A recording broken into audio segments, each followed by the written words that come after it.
하늘이 무너져도 솟아날 구멍이 있다라고 하는 속담이 있습니다. 설령 하늘이 무너져 내리는 듯한 그런 최악의 재앙이 닥쳐도 살아날 길은 어딘가에 반드시 존재한다 라고 하는 그런 뜻이시지요. 어떤 상황에서도 절망하거나 포기하지 않고 희망을 잃지 않는 사람에게는 어디선가 새로운 길이 열리기 마련이다 라고 하는 말이기도 할 것입니다. 그러나 오늘 우리가 살아가는 이 시대는요, 이 속담이 너무나도 무색해질 만큼 불안과 위기의 연속입니다. 견고하다고 믿었던 것들이 흔들리고 무너지고 안전하다고 생각했던 사회 질서와 시스템들이 무너져 내리고 영원할 것만 같았던 내 건강이나 내 모든 것들이 순식간에 사라지는 것을 우리는 우리 눈 앞에서 보고 살아갑니다. 얼마 전 홍콩의 고층 아파트에서 발생한 대형 화재에 많은 사람들이 죽었습니다. 근데 그 화재 속에서 극적으로 구출된 한 생존자가 방송 인터뷰에서 이런 말을 했습니다. 그것은 죽음 자체였습니다. 오늘 모든 것들이 녹아내리는 지옥이었습니다 라고 했습니다. 그런 그의 말은 그저 먼 나라에 있는 한 사람의 비극이 아니라 사실은 오늘 우리의 마음과 너무나도 가까운 그런 현실을 비추고 있는 말일 것입니다. 우리의 삶의 한순간이 녹아져 내리는 것 같은, 무너져 내릴 것 같은 그 순간 우리는 종종 그 자리에서 주저앉을 수밖에 없습니다. 하늘이 무너진다라는 말이 비유나 속담이 아니라 내 현실 가운데 느껴지는 것, 그 순간은 어쩌면 우리 모두의 경험이기도 하고요. 또 우리에게 누구에게나 찾아오는 순간이기도 합니다.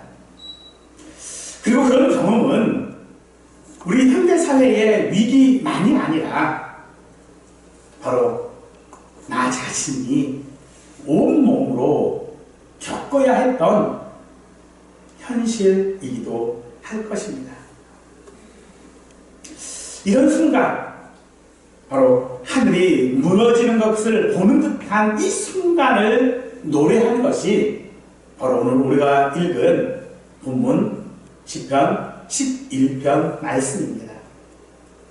우리의 삶의 터와 기반이 흔들릴 때 세상의 사람들은 우리에게 도망쳐라, 피해라, 이제는 끝났다 라고 합니다. 정말 상상하고 싶지는 않지만 우리의 삶의 가장 단단한 기반, 그 터가 통째로 무너져 내릴 그때 우리에게는 이런 질문이 옵니다. 3절 말씀, 터가 무너지면 의인이 무엇을 하랴?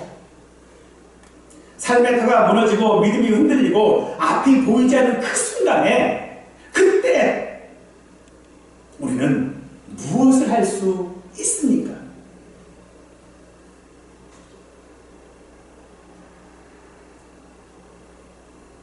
사실은요, 아무것도 할 수 없습니다. 바로 그 절망의 한복판에서 오늘 시편 11편은 우리에게 놀라운 고백을 하고 있습니다. 4절에서 여호와께서는 그의 성전에 계시고 여호와의 보좌는 하늘에 있으며 그의 눈이 인생을 통촉하시고 그의 안목이 그들을 감찰하시는도다 라고 합니다. 삶이 무너지는 그 순간 사람은요, 방향을 잃을 수밖에 없습니다. 그러나 내 삶이 무너지는 그 순간 하나님은 그 자리를 떠나지 않으십니다. 하나님이 앉아 계시는 그 보좌는 흔들리지 않습니다. 하늘이 무너지는 듯 하지만 하나님의 하늘은요, 무너지거나 흔들리지 않는다라고 합니다. 오늘 10편 11편 1절에서 4절을 통해 우리의 삶이 무너지는 그 순간 하나님께서 성전에 계시고 하나님의 보좌가 하늘에 있다는 것이 무슨 의미인지, 그리고 우리의 삶이 무너지는 그 순간 하나님은 어디 계셨고 무엇을 하셨는지를 이 시간 함께 생각함으로써 무너지는 세상 속에서 우리를 굳건하게 세우시는 그 하나님의 시선을 함께 발견하고 그 시선으로 인하여 기쁜 위로와 소망 얻기를 축원합니다. 우리의 삶의 터, 우리의 삶의 기반이 흔들릴 때 세상은 우리에게 아주 명쾌하고 현실적인 해결책을 제시합니다. 바로 도망가라는 것이죠. 그런 위험한 곳에서 벗어나 안전한 곳으로 피하라라고 하는 이 조언은 너무나도 지극히 합리적이면서도 또 매력적입니다. 그 고통의 원인에서 멀어지면 문제가 해결될 것이라고 하는 이 생각은 삶의 터가 무너져가는 그런 위기에 처한 우리에게 즉각적인 위안을 주고 있습니다. 다윗 역시도 이런 유혹에 직면했습니다. 그의 친구들은 그에게 1절에서 너희가 내 영혼에게 새같이 내 산으로 도망하라 고 권면하고 있습니다. 사울 왕의 칼날을 피해 쫓기던 다윗에게 그의 친구들은 진심으로 다윗을 걱정하고 염려하면서 숨기 좋은 산으로 도망가라고 권했습니다. 다윗의 풍전등화와 같은 그 생명을 구하기 위한 가장 현실적인 조언이었습니다. 위대한 선지자였던 엘리야조차도 그 극심한 고난 속에서 오직 나만 남았거늘 그들이 내 생명을 뺏으려나이다 라고 불평했던 것처럼 이런 절망은요, 믿음의 사람들을 흔들 수 있습니다. 그래서 현실적으로 도망치라라고 하는, 숨어라라고 하는 이런 조언은 우리 믿음의 사람들에게 가장 교묘하면서도 강력한 시험이 될 것입니다. 이 세상의 조언은요, 사실 하나님의 전능하심, 하나님의 전지하심을 의심하게 합니다. 사단은 우리 사람들을 넘어뜨리는 가장 좋은 방법으로 교만이라고 하는 것을 사용을 해요.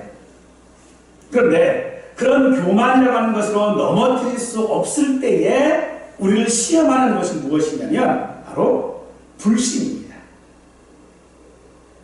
그래서 이 불신은요, 사실 모든 것들을 파괴시켜요. 하나님이 정말 살아계시다면 너를 어떻게 이렇게 내버려 두실 수 있겠는가?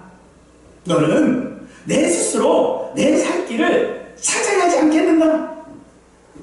그렇게 살아가는 우리에게 속삭입니다. 하나님이 계시지 않는다라고 하는 그런 암시 같은 이 말 이면에는요, 하나님은 지금 여기 계시지 않다. 하나님은 지금 삶이 무너져 내리는 이 순간에 나와 함께 있지 않다. 내가 죽을 것 같은 이 순간에 하나님은 나와 함께 계시지 않는다. 그런 생각이 깔려있는 것입니다.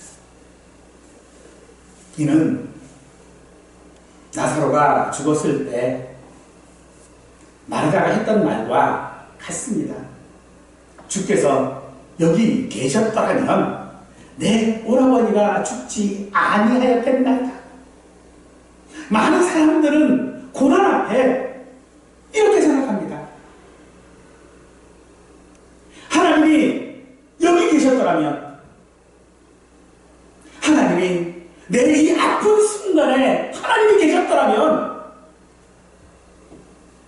하나님이 내 이 실패의 순간에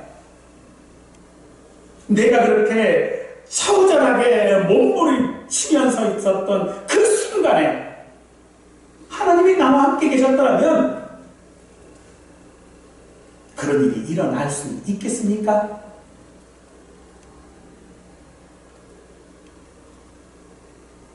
전지전능하신 하나님이 계셨더라면 내 삶이 이렇게 무너지지는 않았을 것이다.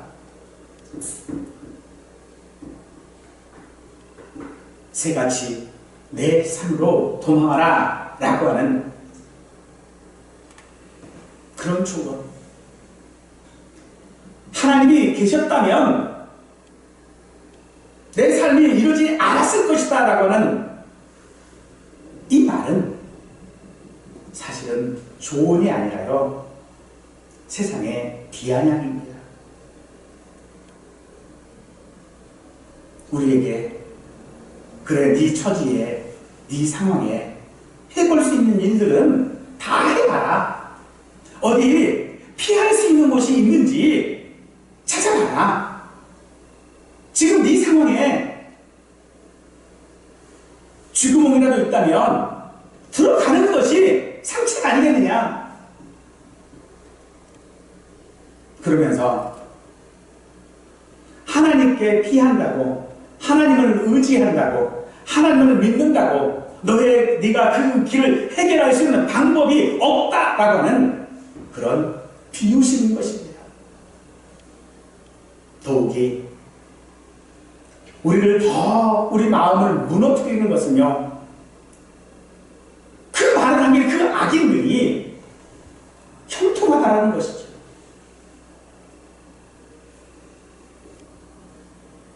그래서 세상의 시선으로 그 악인들의 성공 앞에서 우리는 무력해질 수밖에 없습니다. 이전의 말씀처럼 악인들은요, 그 어두운 곳에 숨어서 의인들을 향해 활수위를 당기고 있는데, 그래서 그들의 그 조언이 마치 성공하는 것처럼 보일 때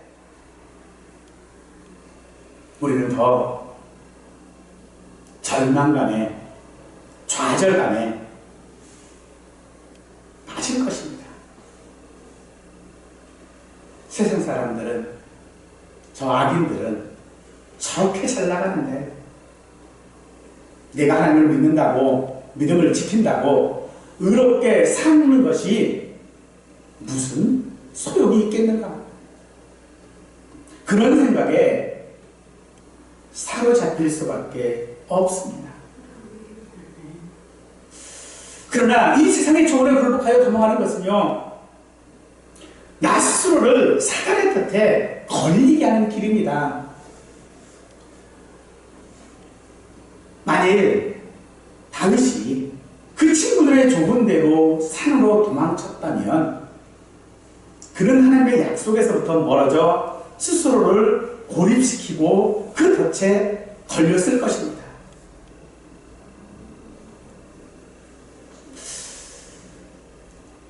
그렇다면 이 무너져가는 현실, 우리의 삶의 터가 무너져 내릴 때에 우리는 어떤 어떤 안목을 가져야 하는 것일까요? 본문에서 다윗은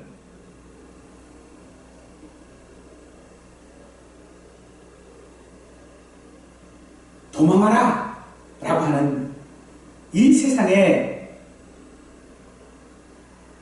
해결책에 정면으로 반박하면서 1절 초반에도 이렇게 말씀합니다.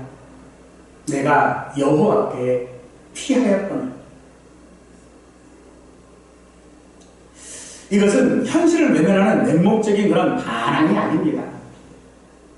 우리의 모든 인생의 문제의 본질들을 꿰뚫는 안목에 기반한 가장 적극적이고 능동적인 선택이자 믿음의 고백입니다. 이 다윗에게 있어서 피한다라고 하는 것은 안전한 장소로 이동하는 것이 아니었습니다. 그것은 자신의 신뢰와 소망의 대상을 하나님께로 확정하는 그런 결단인 것입니다. 세상의 수단과 방법을 의지하는 것이 아니라 보이지 아니하시는 그 하나님의 시선을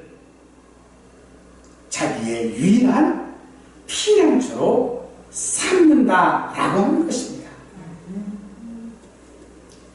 우리는 다윗이 물매와 작은 돌멩이만으로 온 이스라엘이 두려워서 벌벌 떨었던 거인 골리앗을 쓰러뜨렸던 그 사건을 알고 있습니다. 다윗이 거인 골리앗을 쓰러뜨릴 수 있었던 그의 힘의 무기는 그가 가지고 있었던 힘이 아니었습니다. 너는 칼과 창과 단창으로 내게 나오거니와 나는 만군의 여호와의 이름 곧 내가 모욕하는 이스라엘 군대의 하나님의 이름으로 내게 나아가노니. 하나님을 향한 절대적 신뢰로 그는 골리앗을 이기었습니다. 이런 그의 믿음의 고백은 우리의 삶이 끝없는 전투의 연속임을 인정하는 것에서부터 출발할 수 있다라고 하는 것을 보여줍니다. 다윗이 사자를 만나고 그 후에 곰을 만났습니다. 골리앗과 같은 거인을 이긴 후에 사울 왕에게 쫓겼습니다. 그 후에는 블레셋 사람들에게 쫓겼던 것처럼 우리 역시 광야와 같은 세상에서 고난의 연속인 삶, 터가 무너지는 것 같은 삶의 연속을 마주하게 될 것입니다. 우리는 빈곤과 싸워야 될 것이고요. 질투와 악평과 싸워야 할 것입니다. 예기치 못했던 질병과 싸워야 하기도 합니다. 그러면 이런 치열한 전투와도 같은 전쟁과도 같은 이 삶 속에서 하나님께 피한다라고 하는 이 고백이 어떻게 가능하겠습니까?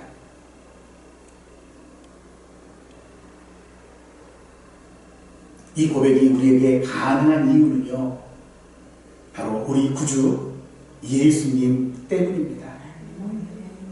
요한복음 17장 15절에서 예수님께서는 내가 비웃는 것은 그들을 세상에서 데려가기 위함이 아니요 다만 악에 빠지지 않게 보존하기를 위함이니이다 라고 기도하셨습니다. 세상은 밀을 까부른 듯 우리를 비아냥대고 농락하려 합니다. 그러나 우리가 그럼에도 불구하고 우리가 하나님께 피할 수 있는 이유는 바로 예수님께서 그런 우리를 위해 기도하고 있기 때문입니다. 예수님께서는 우리에게 그런 세상에서 데려가시려고 기도하지 않으셨다고 하십니다. 그런 세상에서, 그런 악에서, 그런 되게 악한 마음에서부터 빠지지 않게 하려고 보존하시겠다라고 기도하고 계십니다. 그러므로 오늘 우리가 하나님께 피하겠다라고 하는 그런 믿음의 고백을 할 수 있는 것은 우리 자신의 어떤 결심이 아니라 하늘 보좌 우편에서 들려지는 예수님의 기도에 있었던 것입니다. 우리를 향해 당겨진 그 악인들의 환시위를 하나님께서는 보고 계십니다. 하나님께서 보지 못하시는 악인의 계교가 어디에 있겠습니까? 하나님께서 세상 일들 가운데에 모르시는 것이 어디에 있겠습니까? 그 모든 것을 아시는 하나님이 우리와 함께 하시기에 우리는 위로를 얻는 것입니다. 세상의 시선들, 세상의 조언들을 거부하고 하나님께 피한다라고 하는 것, 이것이야말로 세상이, 원수들이, 사단이 아무리 잔혹하고 강하다 할지라도 우리가 흔들리지 않고 승리를 얻을 수 있는 유일한 길인 줄 믿으십시오. 그러기에 우리의 믿음의 확신은요, 우리의 막연한 어떤 감정이나 맹목적인 믿음이 아닙니다.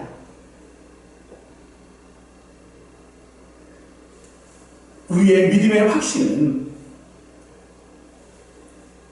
흔들리지 않는 그 하나님의 보좌, 그 터 위에 세우실 것입니다. 다윗이 절체절명의 위기 속에서도 도망치지 않고 담대할 수 있었던 그 이유, 여호와께서는 그의 성전에 계시고 여호와의 보좌는 하늘에 있으며 그의 눈이 인생을 통촉하시고 그의 안목이 그들을 감찰하시는도다 라고 하는 이 구절, 다윗이 붙잡았던 이 말씀, 우리의 삶의 터가 흔들리고 삶의 위기가 닥쳤을 때에 하나님이 어디 계셨느냐 라고 하는 물음이 아니라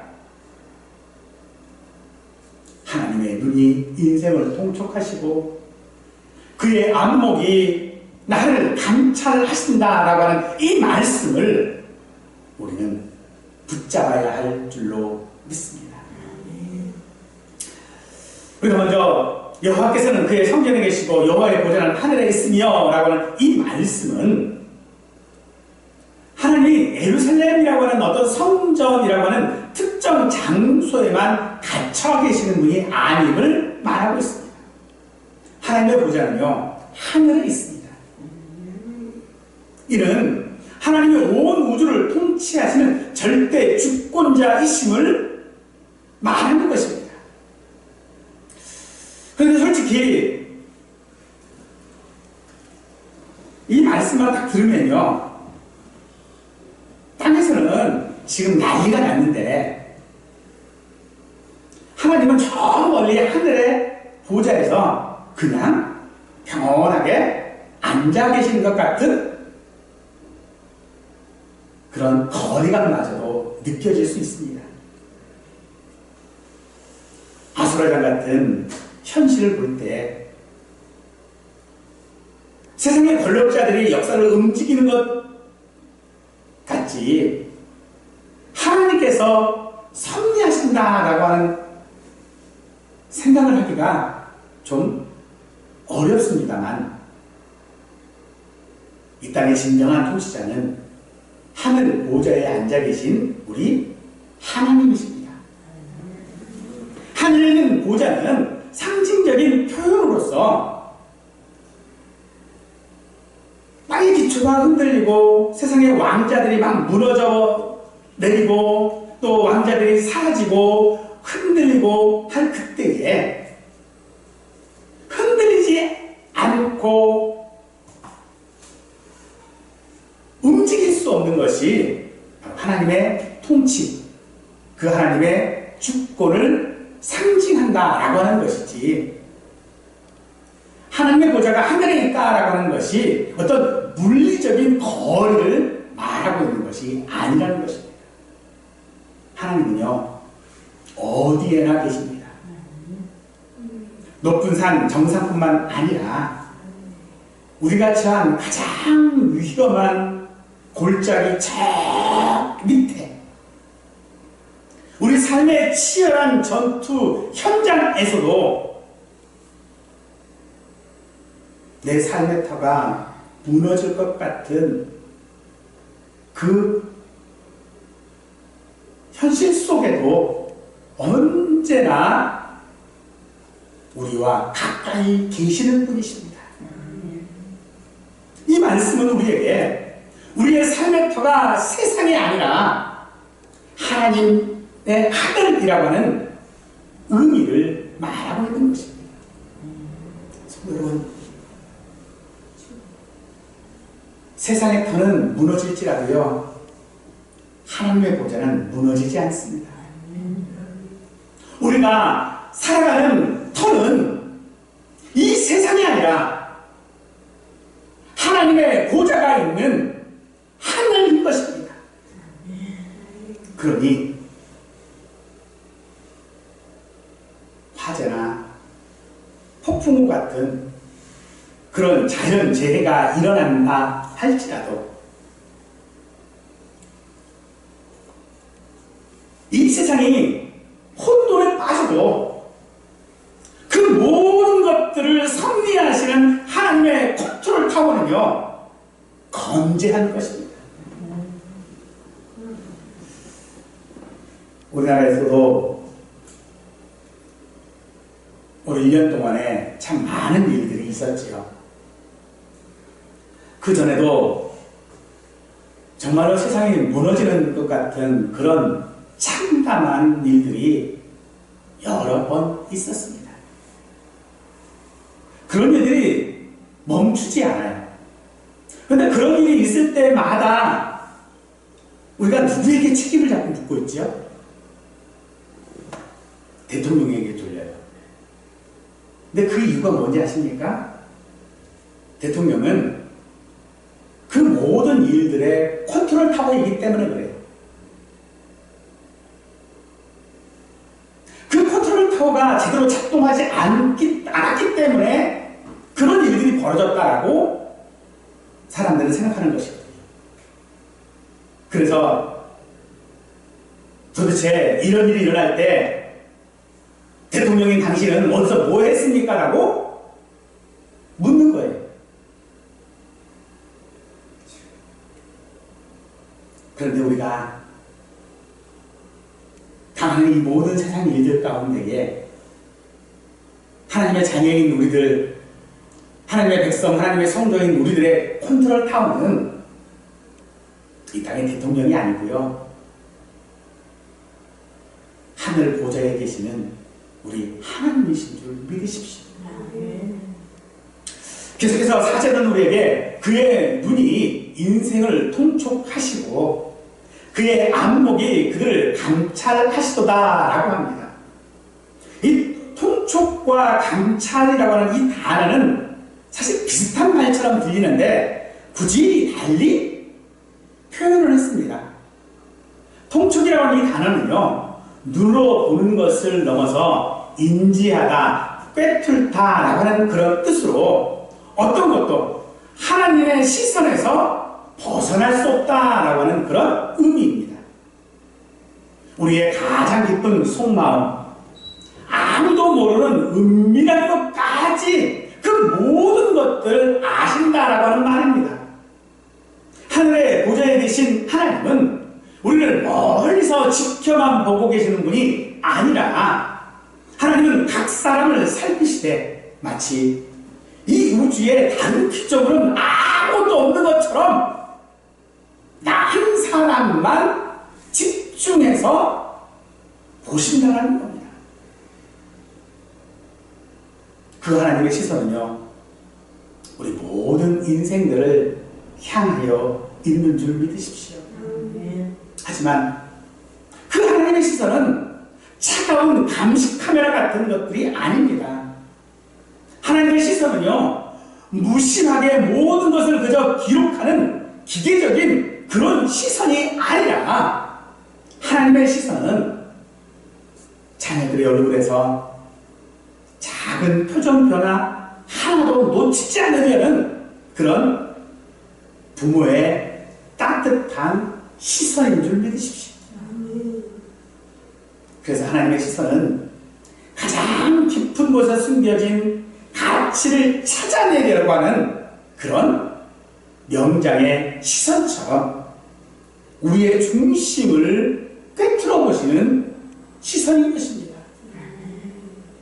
그러나 그 시선이 네가 잘하는지 못하는지 지켜보겠다라고 하는 시선이 아닙니다. 어떤 잘못이 있는지를 끄집어내려고 하는 시선이 아니라 그의 삶, 우리의 마음, 우리의 심정과 함께 하시는 하나님의 마음이 바로 통촉하시는 시선인 줄 믿으십시오.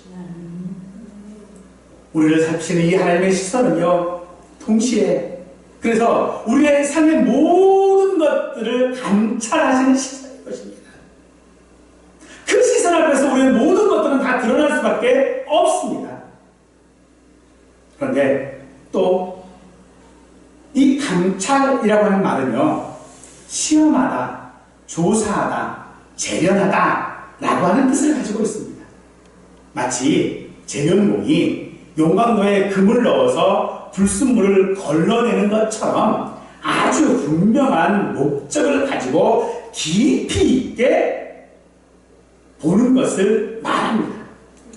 그냥 알고 계신다 라고 하는 것에서 그치는 것이 아니라 그 알고 계심을 바탕으로 해서 모든 것들을 평가하고 관리하고 개입하신다라고 하는 말입니다. 그러니까 이 통촉은 모든 것을 쫙 스캔해서 아시는 전지적인 시선이라면, 감찰이라고 하는 것은 그 모든 것들을 스캔하여 알고 있는 그 데이터를 바탕으로 해서 직접 개입해서 시험하시고 다스리시는 전능하신 통치자로서의 시선이라고 할 수 있는 것입니다. 만약 하나님께서 내 삶의 터가 무너지는 것들을 보지 못하신다면 하나님은 전지하신 것이 아닙니다. 만일 그렇게 무너져 내리고 있는 내 삶을 보시고도 어찌할 수 없다라고 한다면 전능하신 것이 아니겠지요. 그러므로 하나님께서 나를 보는 시선은요, 그 하나님의 전지전능하심에 대한 가장 확실한 증거가 되어지는 것입니다. 아무도 내 속마음을 알아주지 않고 내 상황을 몰라줄 거라고 하는 바로 그 순간에 하나님은 모든 것을 알고 계실 뿐만 아니라 그 상황을 통해 하나님의 뜻, 우리는 아직 알 수 없는 그 무언가를 이루기 위해 내 삶에 적극적으로 섭리하고 계시다라고 하는 말씀인 것입니다. 그렇다면 왜 하나님은 이토록 세밀하게 우리를 통촉하시고 감찰하시는 것입니까? 그 목적은 우리를 파괴하기 위함이 아니라 연단하기 위함인 줄 믿으십시오. 시험은 우리를 연단하여 더 더 순결하고 더 강하게 만드는 하나님의 방법입니다. 하나님은 우리를 너무나도 귀하게 여기시기 때문에 여러 고난들을 통하여 우리를 연단하십니다. 따라서 시험은 더 많은 축복을 얻기 위한 통로인 줄 믿으십시오. 이 역사를 깨닫는다면 우리가 시험을 피하는 것, 그것은 우리에게 주어질 축복을 피하는 것과 같은 것이 되는 것입니다. 하나님께서는 전능하신, 전지하신 그 속성으로 우리의 삶을 통촉하시고 감찰하시는 그 시선은 그렇기에 우리에게 세상의 터가 무너질 것 같은 그 두려움을 이기게 하고 세상이 흔들리는 그때에 흔들리지 않도록 우리를 붙잡는 힘이 되시는 줄 믿으십시오. 터가 무너질 때 우리가 해야 할 일은 그 무너진 터를 내 힘으로 다시 세우려고 애쓰는 것이 아닙니다. 그것은 우리가 할 수 있는 일도 아니고요, 능력도 없습니다. 그러므로 우리가 해야 할 일, 터가 무너질 때에, 내 삶이 흔들릴 때에 우리가 할 수 있는 유일한 일은, 그러면서도 가장 중요한 일은 그 무너진 땅에서 내 눈을 들어 내 시선을 하늘 보좌로 돌리는 것인 줄 믿으시기 바랍니다. 고린도후서 1장 7절 말씀에 너희 믿음의 확실함은 불로 연단하여도 없어질 금보다 더 귀하여 예수 그리스도께서 나타나실 그때에 칭찬과 영광과 존귀를 얻게 할 것이니라 라고 합니다. 시험이 하나님의 부재가 아니라 하나님께서 믿음을 정금같이 빚어가시는 통로임을 말하고 있습니다. 우리가 시험을 피하려고 한다면 이는 결국 하나님께서 준비하신 이 칭찬과 영광과 존귀를 내 스스로 내던져 버리는 것이 되어져 버리는 것입니다. 불로 연단하는 것은 금을 해치는 것이 아니라 금의 가치를 드러내는 과정인 것처럼 오늘 우리에게 터가 무너질 것 같은 그 시험 가운데에 하나님의 시선은 우리를 하나님의 자녀답게 하나님의 성도다운 그 진가를 드러내게 하는 하나님의 방법이 되어집니다. 하지만 그런 시험을 당하는 입장에서는 사실 이게 연단인지 시험인지 형벌인지 벌인지 참 구분하기가 정말 어렵습니다. 우리는 그런 시험들이 있을 때에 왜 하필 나에게? 왜 하필 나에게? 그런 원망이 들 수밖에 없을 것입니다. 하지만 우리에게 있는 이 터가 무너질 것 같은 이 현실이 이게 형벌인지 연단인지를 구분하는 기준은요, 우리의 감정이나 상황이 아닙니다. 그것은 하나님의 목적에 있습니다. 하나님의 목적이 우리를 온전하게 만드는 것이라면 그 과정이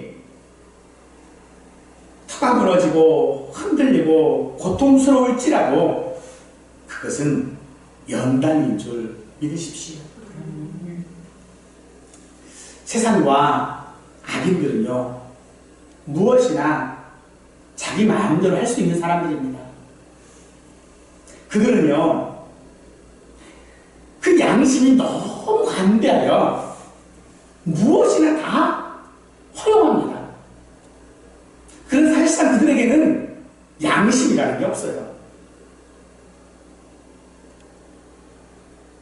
하지만 그들의 형통함은 그들이 잘 나가는 것처럼 보여줄 수는 있으나 하나님의 시선에서는 그들은 진노의 잔을 차곡차곡 채워가고 있는 중인 줄 믿으십시오. 따라서 오늘 우리는 이 땅에서 일어나는 그 모든 일들, 그 모든 일들 가운데에 우리가 할 수 있는 일은요, 하나님의 시선 안에서 행동해야 하는 것입니다. 그래서 우리가 하는 일들은 그것이 능력이 되고 힘이 되어지고 믿음이 되기 위해서는 그 시선 안에서 있을 때만 발휘되는 것입니다. 무너진 터 앞에서 우리가 할 수 있는 일은요, 그래서 너무 제한적이에요. 아니, 제한적이다 못해 할 수 있는 길이 없어요. 그럴 때 우리가 선택할 수 있는 오직 한 길, 그것은 은혜 안에서 하나님께 피하는 것인 줄 믿으십시오. 혼란의 세상에 터가 무너져 내릴 때 우리의 시선은 하늘을 향해야 합니다. 하나님의 보좌에서 우리를 바라보시는 그 하나님의 시선은 흔들리지 않고 무너지지 않기에 우리에게 위로가 되고, 타협하지 아니하시는 그 삶의 기준이 우리의 삶의 기준이 되어진다면 그 모든 것들, 터가 무너질 것 같은 그 현실이 오히려 우리에게 소망이 되어질 것입니다. 하지만 그런 소망 가운데 우리가 살기 위해서는, 그렇게 살아내기 위해서는 우리에게 결단이 필요합니다. 이 결단은요, 선택사항이 아닙니다. 무너지는 세상 속에서 살기 위한 필수적인 결단입니다. 그것은 하나님께 피하는 것입니다.